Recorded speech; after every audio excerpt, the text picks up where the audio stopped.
پاکستان کی 78ویں یوم آزادی کے موقع پر گوادر میں بھی وطن سے محبت کا بھرپور اظہار کیا جا رہا ہے۔ شہر کی مرکزی شاہراہوں، چوراہوں اور سرکاری و نجی عمارتوں کو خوبصورتی سے سجا دیا گیا ہے، جنہیں برقی کمکموں اور سبز ہلالی پرچموں سے آراستہ کرکے ایک پرمسرت اور ملی جذبے سے بھرپور ماحول پیدا کیا گیا ہے۔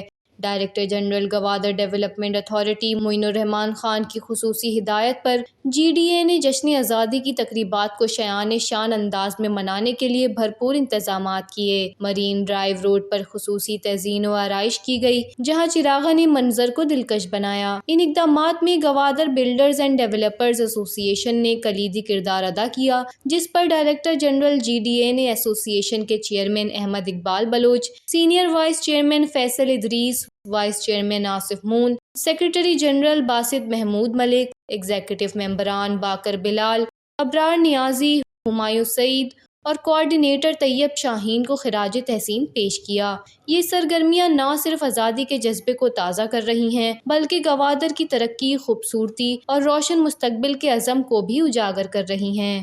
وش نیوز، گوادر، بلوچستان۔